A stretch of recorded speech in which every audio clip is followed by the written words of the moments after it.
Denis Lacroix, qu'est-ce que vous avez retenu d'intéressant, d'important de tout ce qui a été dit aujourd'hui? Lors de son premier discours aux communes, Winston Churchill a demandé à son oncle, Lord Salisbury, combien de temps il devait parler. Et Lord Salisbury, qui à l'époque était chancelier de l'Échiquier, lui a répondu « Si ce que vous dites est intéressant, on vous écoutera. » Donc, vous mettez déjà la barre assez haut quand même. Oui, je vois. Vous posez les challenges là, oui. Churchill, c'est un réservoir inépuisable de citations, donc je m'en sers souvent, et c'est aussi un modèle d'éloquence, donc c'est toujours amusant d'essayer de se lancer des challenges. Alors, une journée comme celle-là... Vous voulez un cigare pour ça peut vous aider? Oui, un whisky. On verra ça après, peut-être. Une journée comme celle-là, moi je trouve que c'est d'abord bravo aux organisateurs, c'est très ambitieux, c'est même un peu démesuré. Quand on lit ça, on se dit ils sont gonflés quand même, hein. Ils ont vraiment mis là, vous aussi vous avez mis les barres très haut. En une journée, hein, surtout en démarrant à 9h30 quand même, hein, et traiter des problématiques aussi complexes, nous les prospectivistes, on va moins vite, hein. On est en général, on laisse du temps à la réflexion collective. Il faut un peu d'oxygène et on peut pas accélérer la vitesse du cerveau et en collectif encore moins. Si je vous disais dépêchez-vous d'avoir des idées, vous croyez que ça vous aiderait? Bon, donc il faut un temps de maturation, c'est nécessaire. Alors pour faire cette espèce de super synthèse, hein, de ce qui a été vu au cours de la journée, je vais faire quelque chose de tout simple, c'est que à la fin de chaque exposé, je me suis dit, finalement, quels sont les mots-clés qui sortent presque de mon inconscient. Et évidemment, j'ai pris des notes frénétiquement, hein, j'ai l'habitude, et donc il y en a beaucoup trop.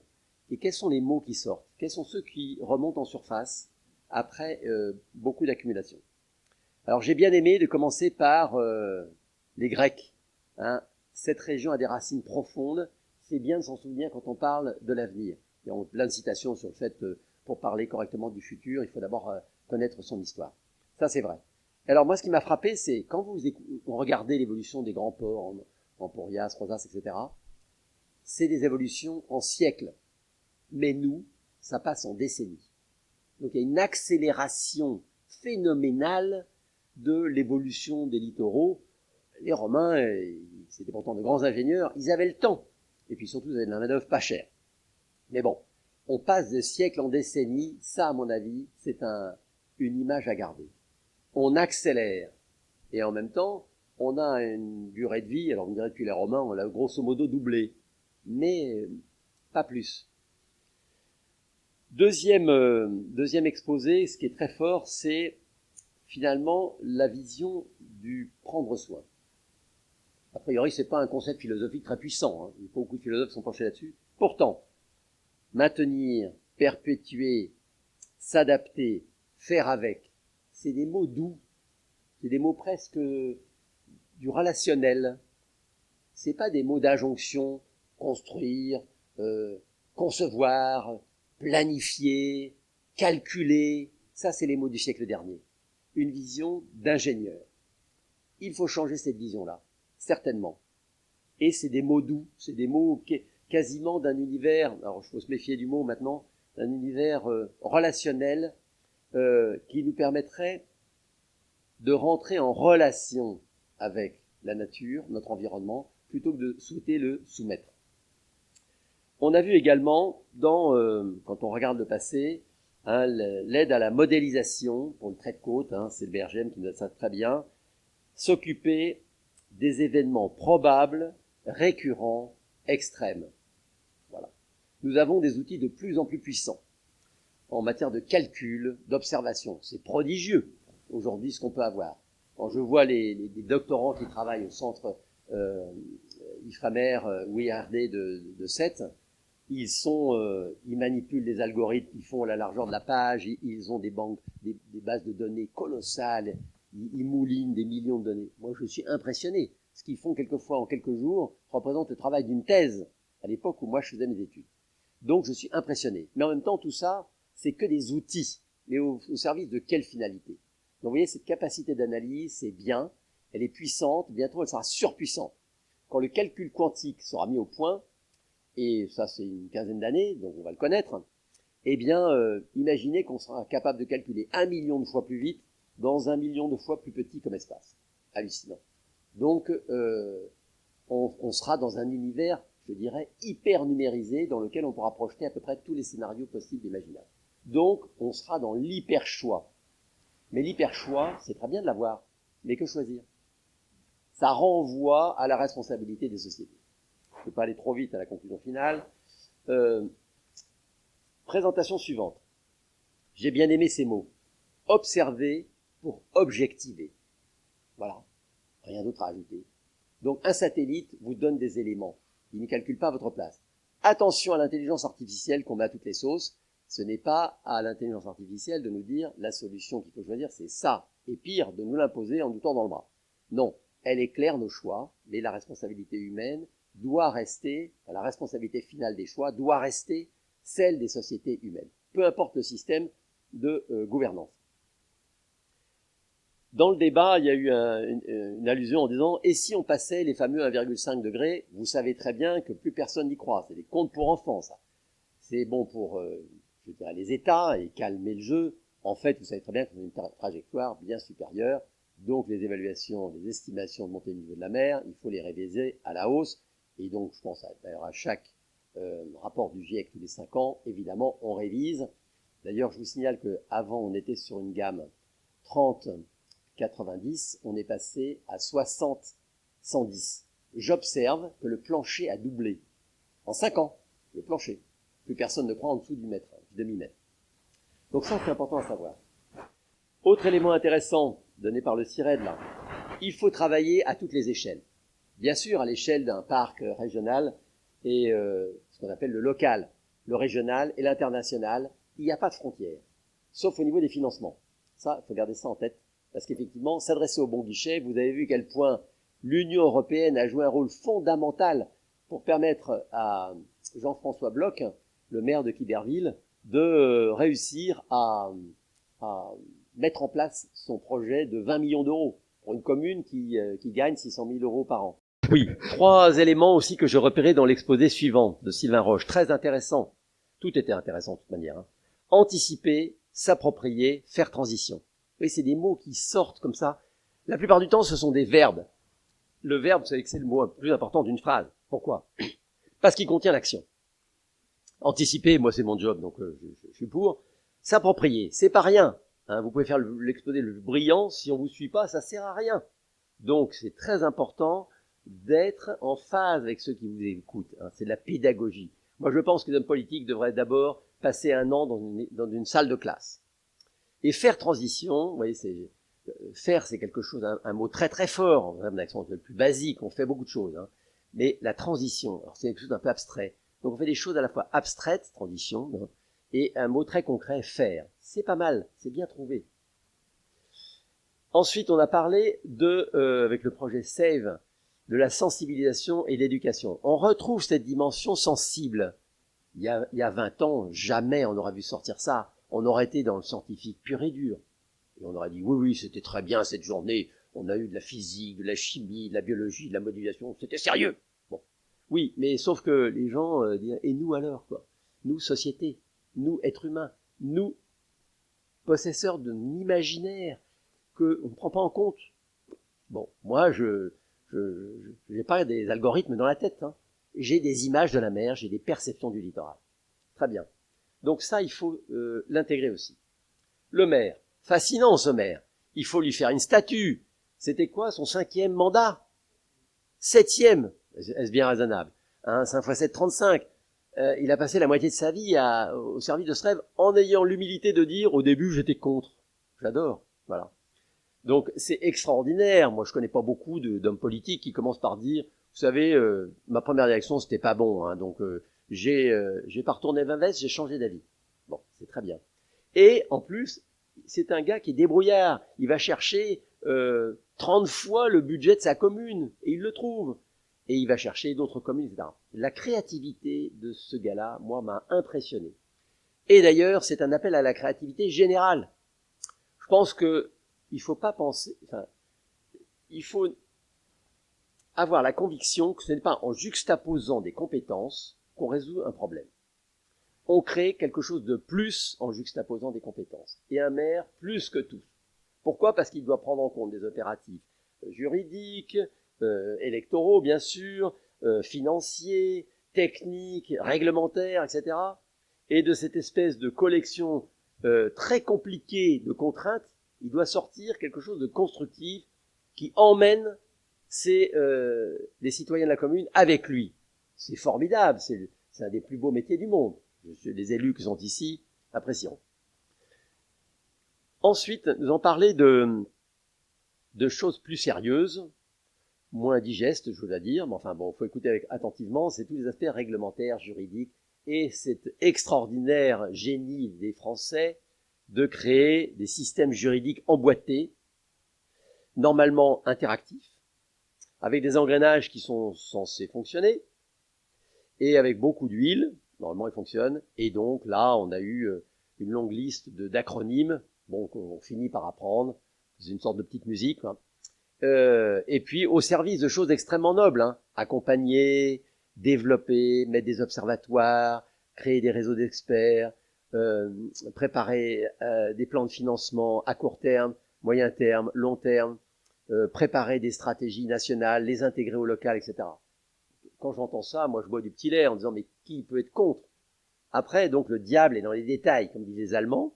Comment est-ce qu'on fait fonctionner tout ça? Alors à l'échelle d'une micro-commune, c'est assez simple parce que bon, il n'y a pas trop d'acteurs. Dès qu'on change d'échelle, alors là, c'est au cube que se posent les problèmes.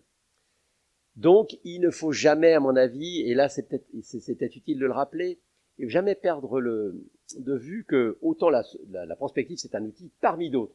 C'est bien, c'est pas l'alpha et l'oméga de la pensée. La politique c'est aussi un outil, mais au service d'une vision, en dernier ressort.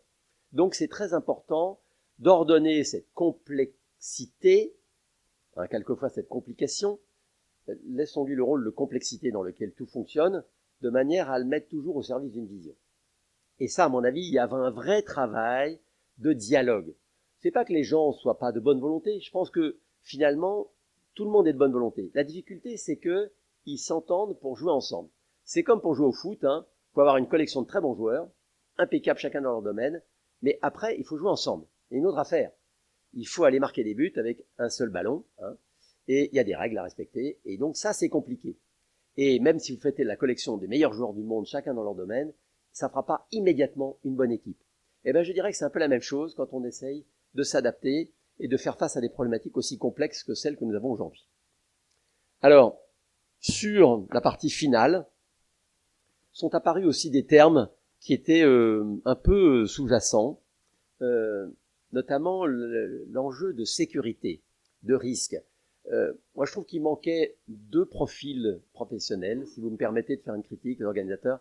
C'est avoir un économiste dans la salle qui vous dise, écoutez, là vous rêvez, ou là, oui, ça c'est jouable, et puis un assureur. Voilà. Donc, pourquoi? Parce que c'est des professeurs de réel. Moi, je les appelle des professeurs de réel. Bon, les économistes font un peu traduire leur langage, mais enfin, j'ai passé une maîtrise d'économie, je me suis dit, finalement, c'est pas sorcier, bon, même si c'était pas mon domaine au départ, bon, c'est surtout décoder, mais en fait, c'est des gens qui essaient de dire, ça peut fonctionner, parce qu'il y a des flux financiers suffisants pour que la machine tourne. Ou ça ne fonctionnera jamais, parce que il n'y a pas de... Voilà, les lois minimales de l'économie ne fonctionnent pas. Donc, si on veut que l'ensemble de ce que nous construisons, de ce que nous projetons, puisse être opérationnel, il faut qu'il y ait vraiment toutes les compétences, toutes de bonnes fées sur le berceau, je dirais. Et elles, à ce moment-là, permettront à un bébé, qui est l'idée d'un aménagement, petite échelle, moyenne échelle, déjà la moyenne échelle, le golfe du Lion, c'est pas mal, hein. Bon, et puis la Méditerranée, bon, je travaille actuellement sur des scénarios en Méditerranée, bon, heureusement que je suis pas dépressif, hein, parce que c'est, faire des scénarios là-dessus, il faut s'accrocher pour avoir des voies de sortie. Eh bien, quand on est capable de se dire, il y a assez de bonnes fées, évidemment il y a des sorcières, mais c'est comme dans la vraie vie, hein, mais les contes d'enfance, c'est une préparation à la vraie vie, des sorcières et des fées, et donc il y en a, sauf qu'il faut qu'elles travaillent ensemble, et surtout le temps que l'enfant grandisse assez pour être autonome et être capable de prendre des décisions qu'il assumera.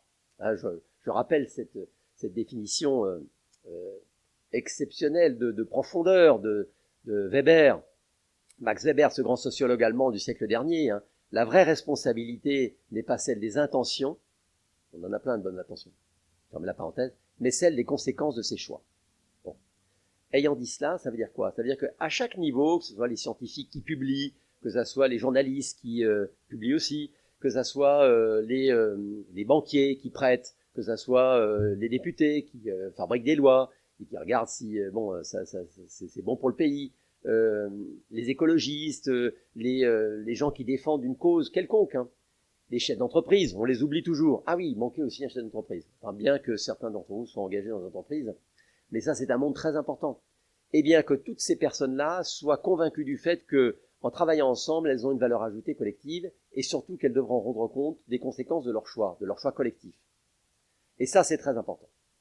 Donc, paradoxalement, si vous voulez, en tant que prospectiviste, j'aurais envie de dire, on pose les bonnes questions. Moi, je me suis régalé à entendre tout ce qui s'est dit. Est-ce qu'on est capable de les intégrer dans, je dirais, l'équation parfaite? Alors, c'est quoi l'équation parfaite d'un prospectiviste? C'est 6 composantes. Ces 6 composantes, elles reviennent systématiquement dans toute problématique. Il y a 6 variables majeures, incontournables, qui sont à l'œuvre dans n'importe quel système en évolution. Alors, je vous sens sur le grill en disant quelles sont ces 6 variables. Alors, si on avait du temps, d'habitude, en cours, je fais jouer les étudiants, ils peuvent les deviner, ils en trouvent qui n'en sont pas, d'autres qui ils leur échappent complètement, et on s'amuse beaucoup. On n'a pas le temps. Donc, je vais vous les donner. Alors, une à laquelle vous pensez évidemment, après tout ce que j'ai dit, c'est les sociétés. C'est très important. Mais après, je vous ferai faire quand même un petit jeu. Il y a la démographie. Beaucoup ont parlé. Moi, j'ai une commune de 500 habitants. Elle passe à 5000 l'été. C'est pas la masse, hein. Donc, c'est mort l'hiver. Et puis, l'été, ça... Bon, faut faire face à ce genre de choses. La démographie, ça peut être une démographie cyclique ou une démographie permanente. Il y a également l'environnement. On est évidemment, il faut en parler, hein, donc l'environnement au sens large du terme, hein. La mer, l'interface mer-terre, l'intérieur des terres, le bassin versant. Et ça, c'est très important aussi. C'est un continuum. Nous, terriens, on a l'habitude de classer ça par zone, par surface, alors qu'en réalité, c'est une profondeur. C'est un espace en 3D. Et la mer, c'est une épaisseur. On a beaucoup de mal. On est sur le plancher des vaches, nous. Et il y a même une 4e dimension, c'est celle du temps. Donc, vous voyez, il faut raisonner en 4D. On n'est pas beaucoup entraîné à ça. Donc, vous voyez, dans notre tête, il faut voir du 3D qui se déplace dans le temps.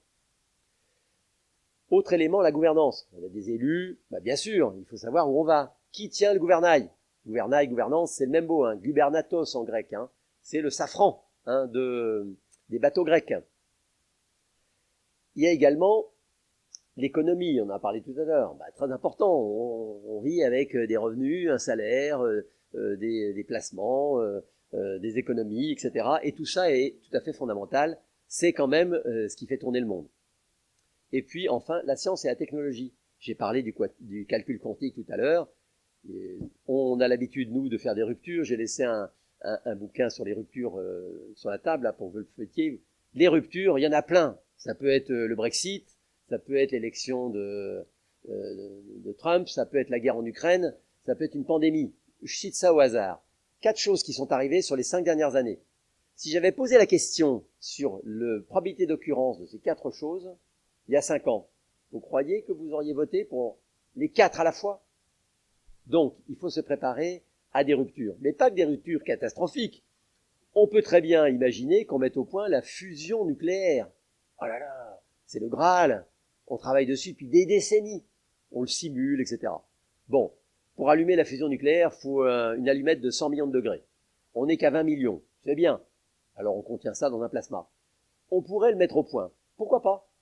Et si c'était mis au point dans les 10 ans qui viennent, ça révolutionnerait complètement tous nos plans. Nucléaire, charbon, pétrole, gaz, etc.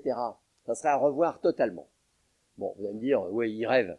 Oui, mais le rêve, c'est utile, parce que ça permet de faire des sauts qualitatifs. Je vous engage à vous entraîner à faire des sauts qualitatifs. C'est une des joies de la créativité humaine, sans barrière, c'est être capable de faire des sauts. Alors, je récapitule. Quelles sont ces 6 variables? Ça va un peu dans tous les sens. Démographie, environnement, gouvernance, économie, société, sciences et technologies. Alors, à votre avis, quel est le podium des 3 variables les plus importantes? Je ne le tire pas de mon conviction personnelle, je le tire de 15 ans d'expérience, d'études et de la bibliographie internationale qui ont établi que il y a 3 facteurs majeurs qui font bouger tous les systèmes, et ces 3 variables majeures sont gouvernance, environnement, économie, démographie. Alors vous n'êtes pas mauvais, hein. Société, quand même. Personne ne cite la science et la technologie. Bon. Alors, ce podium, il est issu d'une étude qu'on a faite sur quels sont les grands scénarios d'environnement à l'horizon 2050 et 2100 dans la littérature mondiale de 2000 à 2015. Bon. On a lu à 15 experts 12 000 pages qui représentent le travail de 7 700 experts. Voilà, c'est pour vous donner des ordres de grandeur. On a calculé, on a regardé chaque fois quelles étaient les 2 variables motrices majeures de chaque étude et de chaque scénario. On a obtenu un total de 313 scénarios. Et donc de là, on a tiré ce que je vais vous dire. Le podium fait effectivement apparaître la gouvernance en premier. Ouf! Ça veut dire qu'on a encore la main sur le gouvernail. Si vous m'avez dit l'environnement, c'est foutu. Il n'y a qu'à laisser l'environnement jouer son jeu. Le deuxième élément, c'est l'économie. Et oui, le monde fonctionne. Je ne dis pas qu'il est drogué, ça fait partie. Économie, c'est la gestion de la maison. Hein. Oikos. Hein. Donc, il faut bien gérer la maison. On gère la maison avec l'économie. Et le troisième, c'est la société. La société. La démographie, c'est mineur. Je l'expliquerai plus tard en aparté. Et donc, ces 3 éléments, je répète, c'est très important. Gouvernance, économie, société, dans cet ordre. Mais c'est finalement assez rassurant parce que sur les 3 facteurs, il y a de l'humain dans chaque. Et donc, on est capable d'intervenir, de peser sur notre destin. Que ça soit à petite échelle, à moyenne échelle ou à grande échelle. Donc, j'ai envie de terminer en disant, on a beaucoup de prophètes de malheur, des collapsologues de tout poil, des pessimistes professionnels qui nous décrivent des évolutions terribles. Bon. Je rappelle au passage que l'humanité a survécu à des crises bien plus terrifiantes. La grande peste noire, 1/3 de la population de l'Europe sur le carreau en 5 ans, donc vous imaginez, les guerres mondiales, c'est notre échelle, bon, etc., etc. Bon, ça n'a pas empêché les gens de faire des enfants et de croire en l'avenir. Bien. Donc, on traverse une période de turbulence, c'est normal. Pourquoi? Parce que c'est une mutation.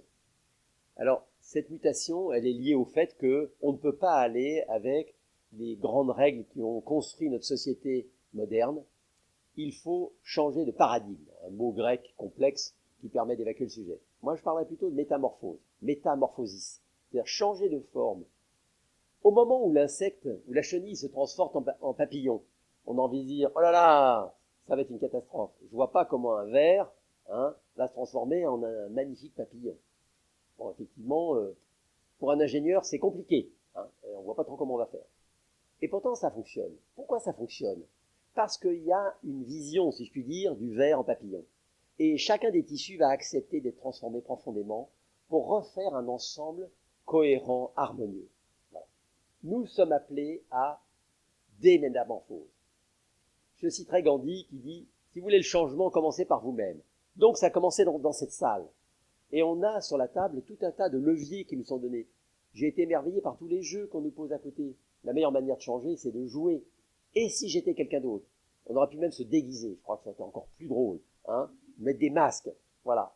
Jouer à d'autres formes d'évolution de nos territoires, de nos activités. Nous sommes appelés à ça. Alors, pas en faisant n'importe quoi. C'est pour ça que la question de la vision est très importante.